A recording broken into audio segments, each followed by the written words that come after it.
मैं आपकी एक इच्छा पूरी कर सकती हूँ। जो दिल में हो वो मांगो मुझसे। पानीपत के छोटे से गांव में एक गरीब किसान रामू अपनी बीवी के साथ रहता था। सुबह का वक्त था, सभी लोग खाना खा रहे थे।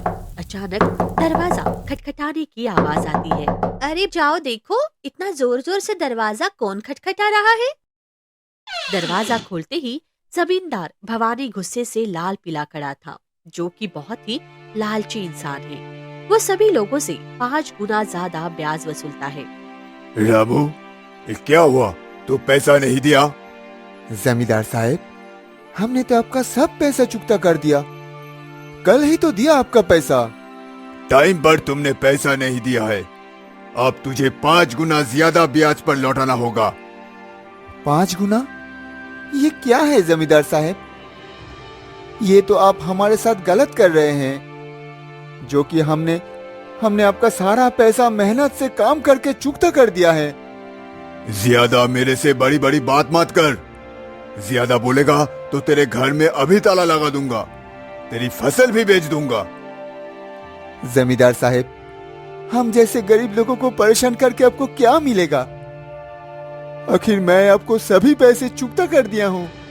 कैसे नहीं देगा पैसे? पैसे तो तुम्हें देना ही होगा। चल देख लूंगा तेरे को। याद रखना रामू, जमींदार भवानी से पंगा लेना बूढ़ा पड़ जाएगा तुमको। जमींदार रामू को चेतावनी देते हुए चला जाता है।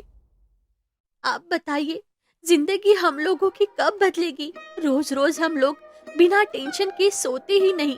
कभी सोचती हूँ तुम्हारे भी पास अच्छे अच्छे कपड़े और हमारे बच्चे को पहनने को अच्छे अच्छे कपड़े हो, लेकिन लगता है किस्मत हमारी बहुत ही खराब है।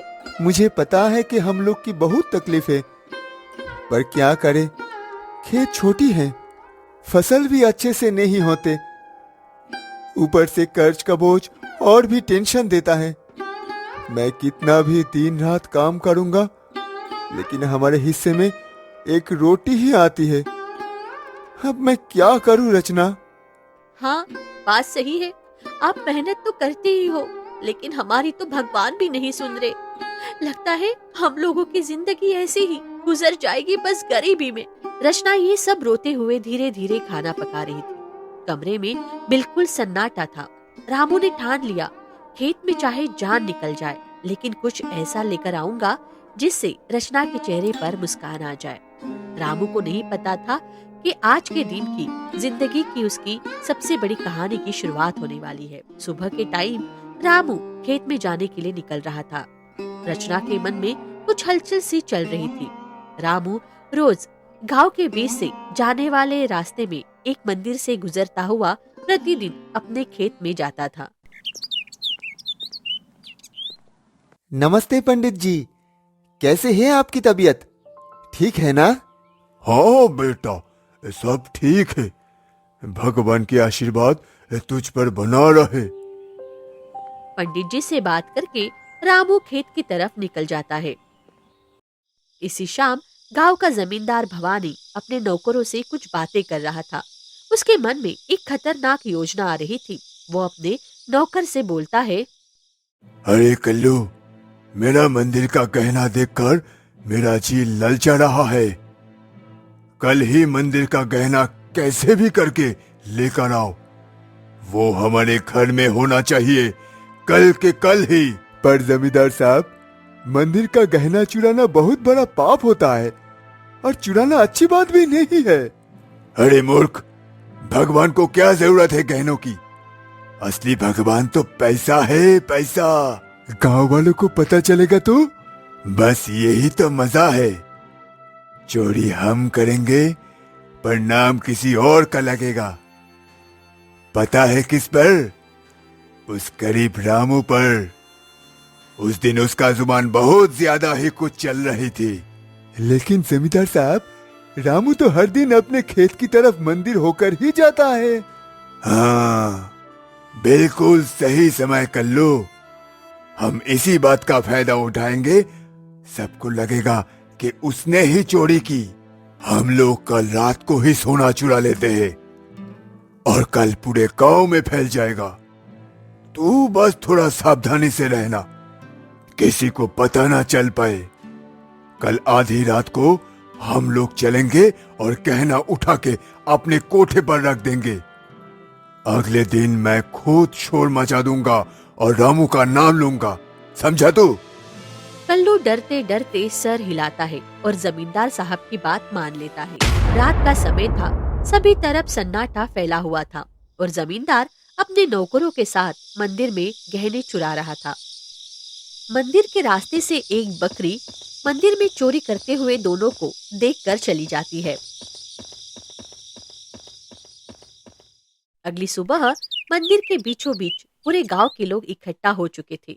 हर कोई चर्चा कर रहा था और सब लोग गुस्से से लाल हो गए थे। आखिर ये काम किसने किया? इसी तरह हर रोज रामू इसी रास्ते से गुजर रहा था। मंदिर के पास भीड़ देखकर रामू रुक जाता है। अरे क्या हुआ भाई लोग, इतनी सुबह मंदिर के पास इतना भीड़ क्यों लगी है? अरे रामू, तुमने सुना नहीं? कल रात को किसी ने भगवान का सारा गहना चुरा लिया।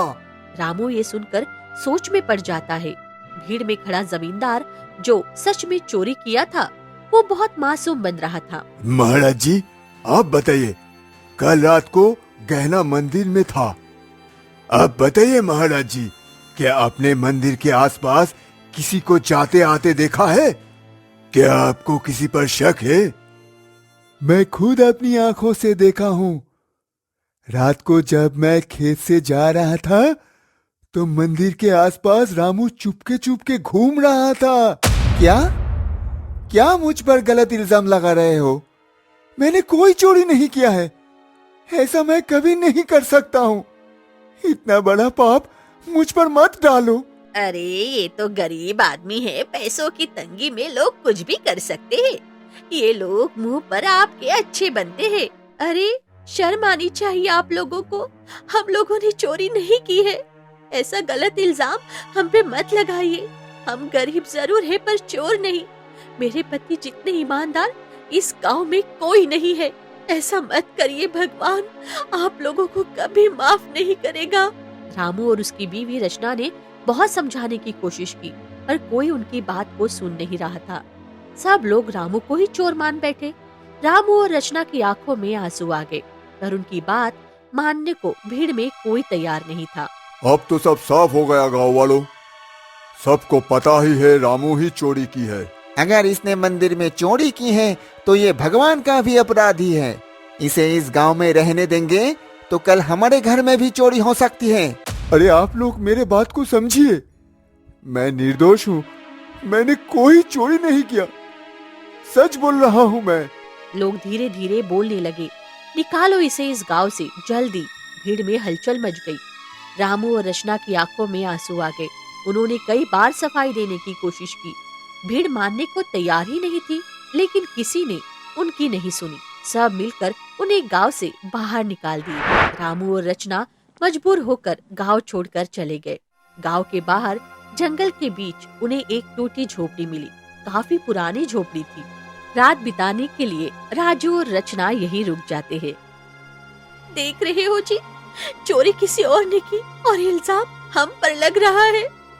मैं पूरी कोशिश करूंगा, जरूर पता लगा कर छोड़ूंगा। मुझ पर आज झूठा इल्जाम लग रहा है। दिन ढल गया। रचना टेंशन में रोते रोते सो गई। रामू सारी रात परेशान बैठा रहा। अगली सुबह जब रामू उठा तो देखा कि रचना रो रो कर टेंशन से कमजोर हो गई थी। रचना, तुम आराम करो, अंदर से दरवाजा बंद कर लेना। मैं दूसरे गांव होकर अपने खेत जाता हूँ, तुम आराम करो। रामू दूसरे गांव होते हुए अपने खेत जाने के लिए निकल गया।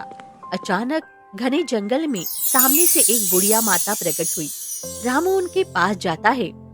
बेटा, तुम कौन हो और ये तेरे चेहरे पर चिंता की रेखा साफ दिख रही है। रामू रोते रोते बुढ़िया माता को पूरी कहानी बताता है। माता जी, मैं इस गांव का ही रहने वाला हूँ, पर गांव वाले ने चोरी के झूठे इल्जाम लगाकर गांव से निकाल दिया है मुझे। मैंने कोई चोरी नहीं की है, फिर भी बेटा, तेरी आंखों में साफ साफ दिख रहा है कि तू निर्दोष है, सच्चा और साफ दिल का है। तेरी पीड़ा मैं समझ सकती हूँ बेटा, पर तू चिंता मत कर, भगवान न्याय करते हैं। असली चोर जल्द ही सामने आएगा, ये मेरा तुझे आशीर्वाद है। पर माताजी कैसे? लोग तो हमें ही दोषी मान रहे हैं। गांव छोड़कर मैं और मेरी पत्नी दोनों भूख से परेशान हैं। कोई मेरी बात मानने को तैयार नहीं है। मैं कैसे साबित करूं कि मैं निर्दोष हूं? इस जंगल में एक श्रापित बकरी रहती है। उसने अपनी आंखों से असली चोर को देखा है। वही तुमको सच तक पहुंचने में मदद करेगी। पर ध्यान रखना बेटा, उस जानवर को ढूंढना इतना आसान काम नहीं है। उसके पास जाना होगा, उसका विश्वास जीतना होगा, तभी वो तुम्हारी मदद करने को तैयार होगी। जा बेटा जा, उस जानवर को ढूंढ और उसे मदद मांग। वो बकरी तेरी जिंदगी बदल देगी। भगवान तेरा साथ देंगे। सत्य की शक्ति तेरे साथ है बेटा। बुढ़िया माता रामू को आशीर्वाद देकर अचानक गायब हो गई। रामू समझ गया था कि ये भगवान की लीला है। रामू तुरंत ही माताजी के बताए अनुसार बकरी को ढूंढने के लिए जंगल में निकल गया। रामू भटकते भटकते एक पेड़ की छांव में बैठ जाता है और फिर सोचने लगता है। उसी रास्ते से उसको एक बकरी आती दिखाई देती है। रामू बकरी को देखते ही उसे पूरा शक हो गया कि ये वही बकरी है। रामू बकरी के सामने जाकर, बकरी रानी, क्या तुम वही हो जो बुढ़िया माता रानी ने कहा था? क्या उस दिन चोरों को आपने देखा था? आप मेरी मदद कर सकती है। मुझ पर झूठा इल्जाम लगाकर गांव से निकल दिया गया है। आपसे हाथ जोड़कर विनती करता हूं, मुझे बता दो असली चोर कौन है। मैं 2 दिन से बिना खाए आपको ढूंढ रहा हूं। बकरी उसकी आंखों में देखती है। रामू का साफ दिल, अच्छी नीयत देखकर जैसे उस बकरी को सारी चीज समझ में आ गई हो। ये सही बोल रहा है। रामू, तुम्हारे साथ बहुत अन्याय हुआ है। मंदिर के गहने तुमने नहीं चुराए। असली चोर तो गांव के जमींदार और उसका चेला है। दोनों ने रात को गहने चुराए और चोरी का इल्जाम तुम्हारे ऊपर लगा दिया। सेठ जानता था तुम्हारा नाम बताने पर तुम उसका कुछ नहीं कर पाओगे और तुम्हारे पास कोई सबूत भी नहीं था, इसीलिए तुम्हें वो चालाकी से फंसा दिया। गांव का जमींदार? वो तो ईमानदारी का ठप्पा बोलता है अपने आप को। टेंशन मत लो, कल तुम मुझे गांव लेकर चलो।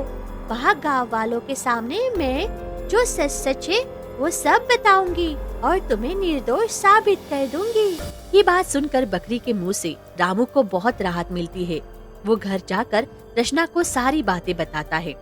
अगले दिन सुबह बकरी रानी को लेकर रचना के साथ तीनों गांव जाते हैं और सबको बुलाते हैं। आप लोग मुझे चोर बोलकर गांव से निकाल दिया था, पर असली चोर अब भी गांव में ही है। मेरे पास आज एक सबूत है जो आज मुझे निर्दोष साबित करेगा। गांव वालों, असली चोर रामू नहीं, मंदिर के गहने इस जमींदार और उसके चेले ने चुराए हैं। बकरी को बोलते देखकर लोग आश्चर्यचकित हो जाते हैं। अगर आपको यकीन नहीं है तो जमींदार के घर जाकर देख लो। मंदिर का सारा गहने उसी के घर में मिलेंगे। चलो, अगर बकरी रानी सही कहती है तो चलो जमींदार के घर चलकर देखते हैं। वैसे भी जमींदार बहुत लोगों को लूट लेता है। और गांव के जमींदार के घर जाते हैं। बिल्कुल उनको जमींदार के घर गहने मिल जाते हैं। पूरे गांव में हल्ला हो गया। जमींदार बहुत बड़ा चोर बेईमान आदमी है। जमींदार सारा चोरी का इल्जाम अपने नौकर पर डाल दिया। अरे नहीं नहीं, मैं चोरी नहीं किया हूँ। ये सब मेरे नौकर का करतूत है। उसने चोरी की है। जमींदार साहब, झूठ मत बोलिए। आप लोगों को उल्लू बनाकर लोगों से 5 गुना ज्यादा ब्याज लेते हैं। अब चोरी भी करवा रहे हो। जमींदार ने पूरे गहने मंदिर में रखवा दिए। पूरे गांव में उसकी कोई इज्जत नहीं करता है। पूरे गांव में सब लोग रामू और उसकी पत्नी से माफी मांगी। सब लोगों ने रामू और रचना को गांव में वापस बुलाया। रामू और उसकी पत्नी रचना दोनों अब अपने घर वापस आ गए थे। शाम के समय रामू बोलने वाली बकरी के साथ जंगल की तरफ जा रहा था। बकरी रानी, मैं आपको हाथ जोड़कर धन्यवाद बोलना चाहता हूँ। आज आपकी वजह से मेरी इज्जत फिर से लौट आई। अचानक बकरी के शरीर से कुछ किरणें निकलने लगती है और एक प्यारी सी परी का रूप ले लेती है। डर से रामू आश्चर्यचकित हो जाता है। हाँ रामू, मैं एक परी हूँ। मैं आसमान से आई हूँ। मुझे श्राप मिला था। मैं धरती पर तब तक रहती जब तक मैं किसी ईमानदार आदमी की मदद न करती। मैं आपकी मदद करके मेरा श्राप टूट गया है। अब मुझे मुक्ति मिल गई है। आपकी ईमानदारी ने मुझे श्राप से मुक्त कर दिया है। मैं आपका बहुत बहुत धन्यवाद कहती हूँ। आपको जो चाहिए मुझसे मांगिए। मैं आपकी एक इच्छा पूरी कर सकती हूँ। जो दिल में हो वो मांगो मुझसे। माता रानी, मैं बहुत ही गरीब इंसान हूँ। मैं मेहनत करता हूँ और हर दिन मेहनत से खाने की कोशिश करता हूँ। फिर भी मुझे 2 वक्त की रोटी मिलने में बहुत दिक्कत होती है। रामू, मैं तुम्हें एक सोने का सिक्का देती हूँ। तुम उसे अपने घर में रख देना।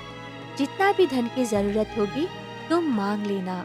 वो आपको सब कुछ देगी जो आपको चाहिए और अपना जीवन खुशी खुशी बिताओ। सोने का सिक्का देकर परी अचानक गायब हो गई। फिर रामू अपने घर वापस आता है। रामू सोने के सिक्के से अपने लिए घर मांगता है। जैसे ही रामू घर मांगता है, इसका एक आलीशान घर बन जाता है। रामू खुश हो जाता है। उसकी पत्नी बाहर आकर चौंक जाती है। अरे जी सुनिए, ये क्या हो गया? इतना प्यारा घर कैसे बन गया? हमारी झोपड़ी कहाँ गई? क्या सच में ये हमारा घर है? हाँ रचना, घर अपना ही है। सब प्रभु की कृपा है। एक परी ने हमें ये सिक्का दिया है और इस सिक्के से हम लोग जो भी मांगेंगे हमें सब कुछ मिलेगा। इतने सालों की गरीबी के बाद आज हमारी जिंदगी बदल गई है। भगवान का बहुत बहुत धन्यवाद। चमत्कार हमें इसीलिए मिला है क्योंकि हमने कभी बेईमानी नहीं किया है, ना किसी के साथ अत्याचार किया है। वरदान हमारी मेहनत और ईमानदारी की वजह से मिला है। रामू आज भी वैसे ही नॉर्मल साधारण कपड़े में ही रहता था। उसके अंदर जरा भी घमंड नहीं। और रामू उस परी की बात याद रखा। रामू धीरे धीरे गांव में गरीब लोगों की मदद करने लगा।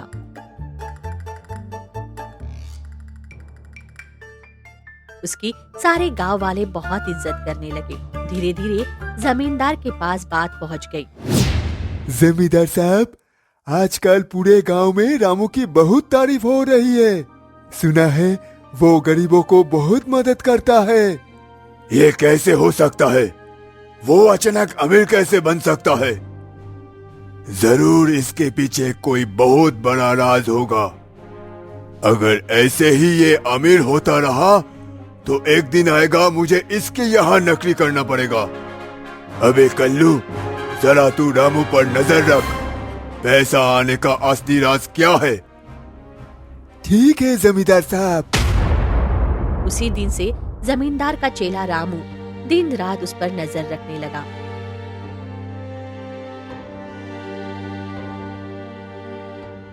जमींदार साहब, मैंने सब कुछ सुन लिया और सब कुछ देख भी लिया। रामू के पास एक जादुई सोने का सिक्का है। उससे जो मांगता है उसे वही मिलता है। चल ठीक है, आज रात को सोने का सिक्का ही चुरा लेते हैं और हम लोग बहुत बड़े धनी बन जाएंगे और रामू फिर से वही भिखारी बन जाएगा। जमींदार और उसका चेला दोनों रामू के सिक्का चुरा लेते हैं और अपने घर पर जमींदार आकर सिक्के से बोलता है, मुझे बहुत सारा धन चाहिए, बहुत सारा धन।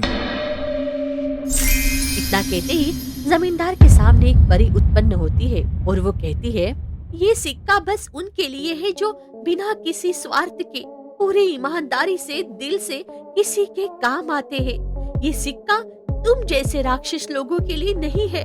मैं तुम्हें श्राप देती हूँ। इतने में एक जादुई किरण उत्पन्न होती है और सेठ और उसका चेला जलकर राख हो जाते हैं। सच्चाई और ईमानदारी की राहें चाहे कितनी भी कठिन क्यों ना हो, अंत में जीत हमेशा सच्चाई की ही होती है।